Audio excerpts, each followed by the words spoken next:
All right.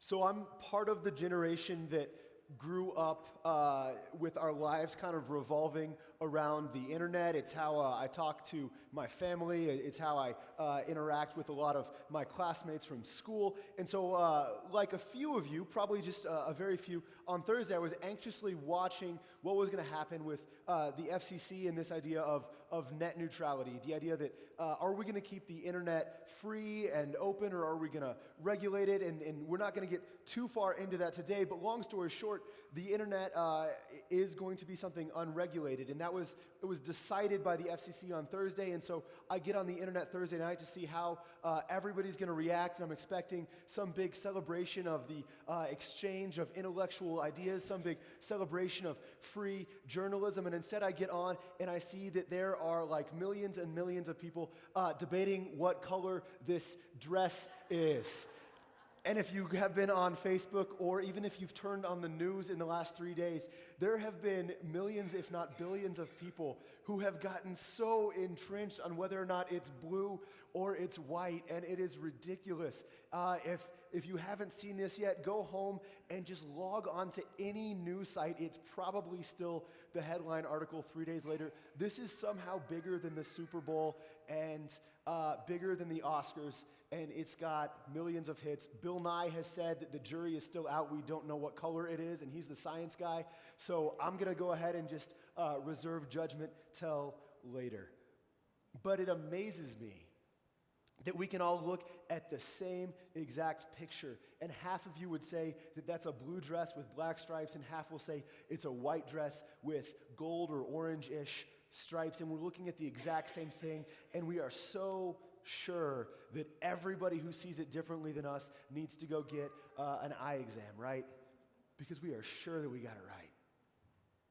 And here's why that works. I did a little bit of studying on this, and maybe they'll find out a little more in the next couple days, but basically our eyes, when they look at a picture, they've evolved to kind of process out or filter out how much light there is in the background. It's part of our evolution. You know, we have to go in and out of darker places and lighter places, and our eyes have to adjust. And so when your eye looks at a picture like this, it finds a point that's kind of its anchor point, it's its foundation, it's its baseline, and then your eye basically adds a filter, your brain adds a filter on how much light or darkness it's going to process from the picture based off of that point, which means that we're all going to look at the same picture, but whatever we use as that baseline, whatever our eye decides that baseline is going to completely determine what colors we see.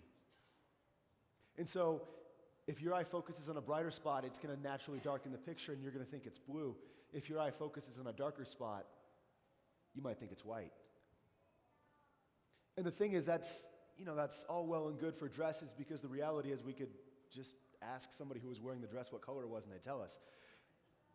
But that principle holds true for a lot of things, because whatever we have as that baseline, as that foundation, that kind of acts as the filter for how we see everything. And when it's colors, it's not a big deal. But when it becomes things like our own personal relationship with our past, or how we see other people in our lives, or how we understand the universe, having that baseline, having that foundation, having that filter point accurate is so important, because it changes everything.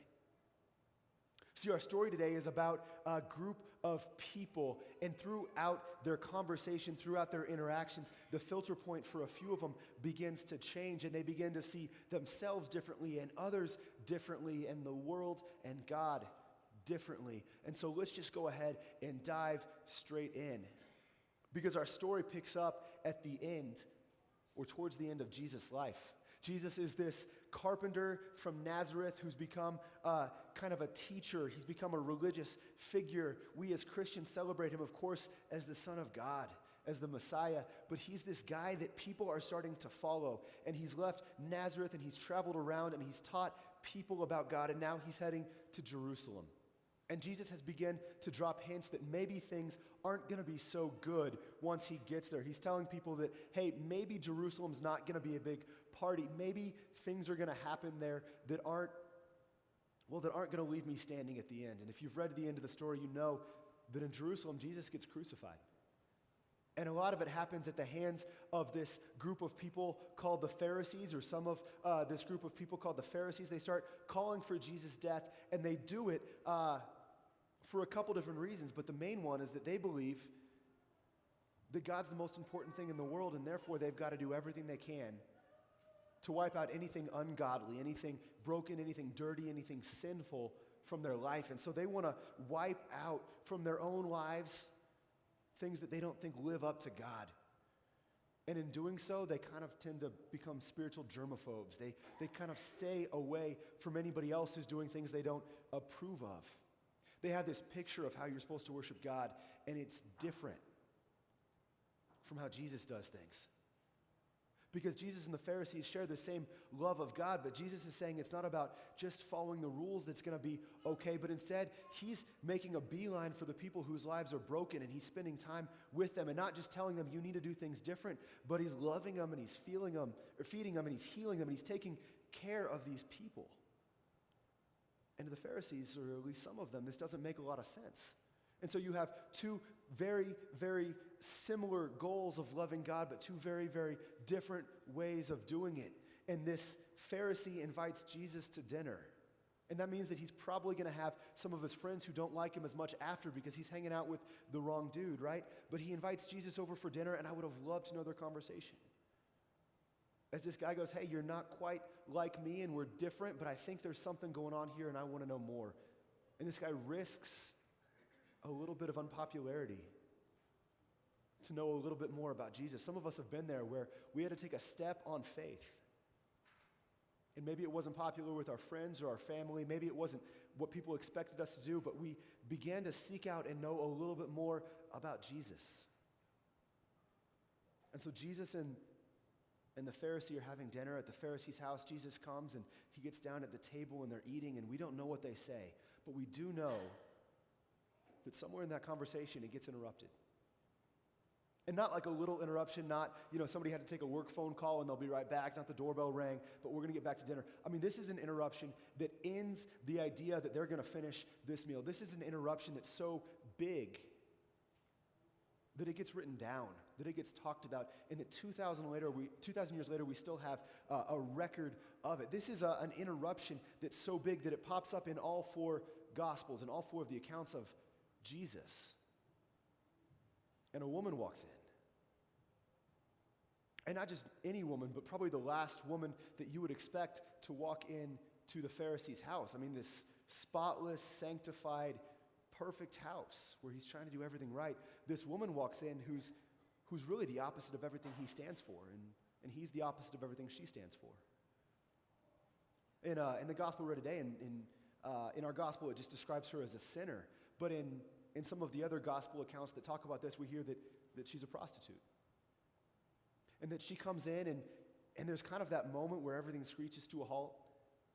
And she doesn't need people's stares to tell her that she's not welcome. She doesn't need people to get up and tell her, like, hey, maybe this isn't the right time. She knows before she ever walks in the door that this is not going to be a place where she's welcome. But she still comes. Because something has taken hold of her. Because she's begun to hear about this guy named Jesus, and she hears that Jesus isn't like what she would expect, that Jesus seems to care about people like her, not just to tell her what she's doing wrong or that she needs to shape up, but that Jesus seems to see past that and to care for sinners and prostitutes and people who are broken and need a second chance in life, and that he seems to see them as people and to seek to heal them. And so even though she's intimidated, even though no doubt she knows she's not going to be welcome, she comes. And she walks, she stands behind Jesus.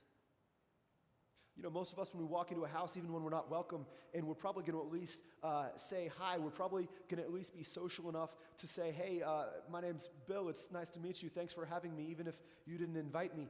But she doesn't do that. She walks and stands silently behind Jesus as tears fall down her face. Because for so long she's used to people not even acknowledging her as a person. They see her and they see the gratification that she can give them physically. They see how they can use her for their own needs, but they don't see anything about her and her own desires. She's a person that people will touch and go wash their hands afterwards. She's a person that if she gets physical contact from someone, there's no emotional engagement. If there is emotional engagement, it's going to be from somebody who would never, ever deign to touch her. And so she stands behind Jesus, too broken to even speak, as tears stream down her face as she begins to bend down and to bathe his dirty, smelly feet. His feet that have walked in sandals over dirt and brick roads with open sewers. His feet that are just disgusting by this point of the day. And she begins to bathe them with her tears, to wash them with her hair, to cover them with kisses, because she is so full of some emotion. She is just overcome, and there's not even a rationality here anymore. She just wants to pour out love. Because this is a woman who for so long has been seen for one thing. And it's not what we would hope that any person is ever known for. No one has seen her as a full human. They've only seen her as a means to their own end, and yet Jesus comes along and cares for her. Can you imagine the loneliness she's gone through for so long and the overflowing love she must have for someone to see her? She takes out a jar that she has with her. We read it's an alabaster jar that she breaks open and begins to pour over Jesus' feet. In Luke, we read that it's not just a jar of perfume, it's a jar of this perfume called nard that it would be worth almost a year's worth of wages. Think about what you make in a year. Think about what the average person makes in a year. And she takes a jar full of a year's worth of savings and begins to pour it over his feet in this extravagant, beautiful picture of love and of gratitude.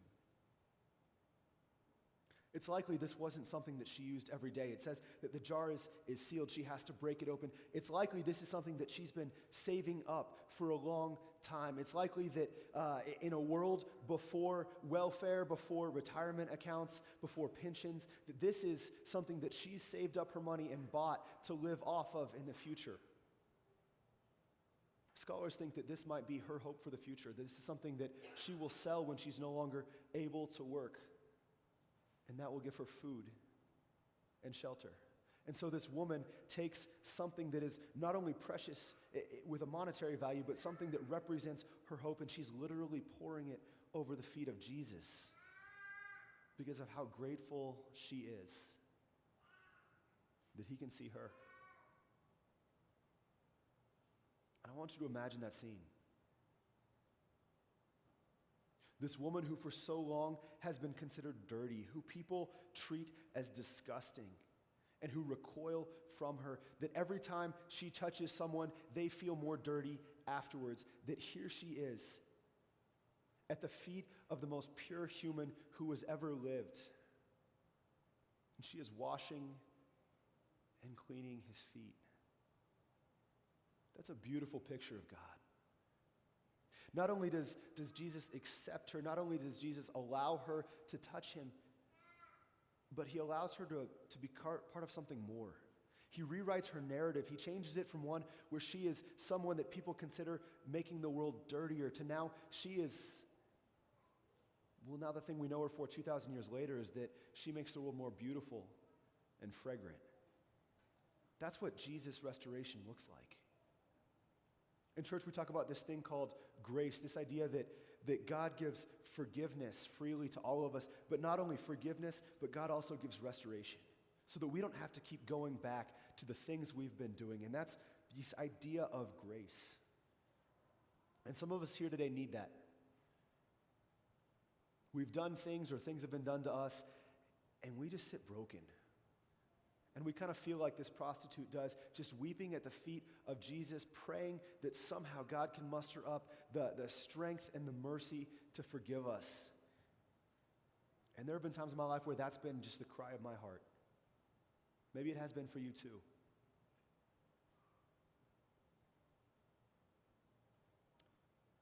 The prostitute's not the only one looking for grace that night. She might be the most obvious, but she's not the only one in this story who needs grace.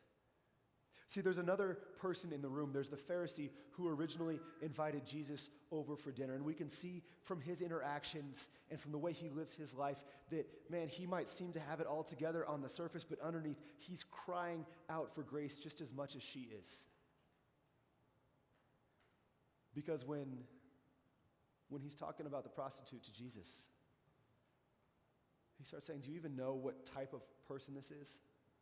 He doesn't say, do you know who she is? He doesn't say, do you know about her? He says, do you know what type of person she is? He can't even see her as a person because he can't get past the things in her life that she's done. He can't get past the sin and the brokenness and the hurt and the mistakes she's made and the mistakes others have made for her or on behalf of her. He can't see past those things. He's so fixated on what is broken in this world that he can't see what is underneath.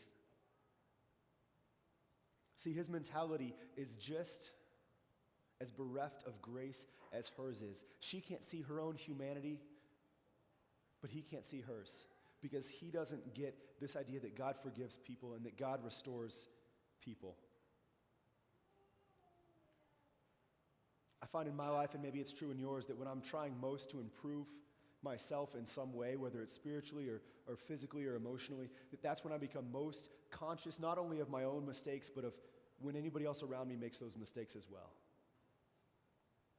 And it's this temptation that some of us get to become a little self-righteous. We start trying to stop doing something, and so suddenly whenever anybody else does that something, it screams out to us and we can't even move past it. It's really tempting to judge people, to focus on that and to see only that. And the truth is, a lot of us get there. And the Pharisee was there. And Jesus looks at him and so gently corrects this guy who needs grace, and he says, hey, let me tell you a story. Let me tell you about forgiveness. And he tells them the story about two people who are forgiven and how love flows out of forgiveness. And the more we've been forgiven, the more we love. And then Jesus looks at this guy and goes, do you see her? Not do you see her sin, not do you see her mistakes, not do you see what she needs to do different. Do you see her?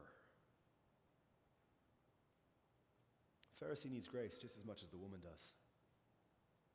Because these two are both so caught up in this idea that hurt and that pain and that brokenness have the final word. Their focus is completely on the wrong spot, and that's shading and tinting their entire view of life. And so when they look at themselves and when they look at others, all they see is that brokenness, and they can't get past it to see the beauty of humanity underneath. Maybe you felt like the woman, and you know that you need grace. Maybe you felt like the Pharisee, and man, you don't want to judge other people, but all you notice is their mistakes. And so you need grace to give grace to others. But that brings us to the final person in the room, because the reality is that some of you don't feel that way, and that's a good thing. See, when we pursue this Christian life for a while, eventually we get to the point where hopefully we're not crying like the Pharisee or the prostitute every night. Eventually we get to the point where we realize grace and we recognize grace and we internalize grace.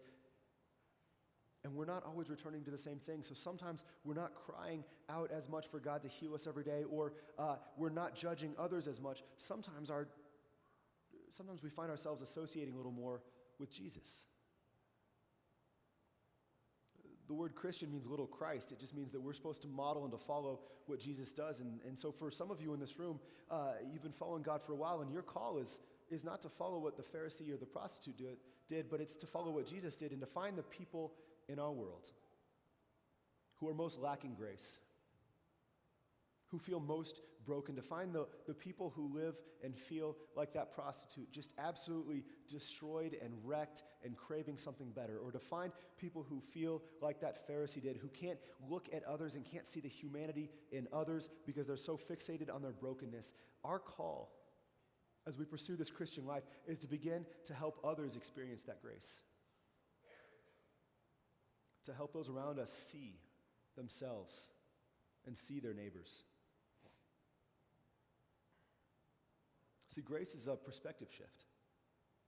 Just like in that dress, whatever your eye's anchor point is determines how you see the world. Grace is our spiritual anchor point. It becomes the thing that colors and changes how we interpret the rest of the world. It gives us the strength to look at our past and to look at the things we've done and say, you know what, I might not have agreed with that, but I understand that I can be forgiven for it. It helps us look at those around us and say, hey, you do things that I don't want to do, but I understand that God can forgive you, and therefore I can get past it and see the real you. It gives us the chance and the opportunity to overflow with grace to those who need it.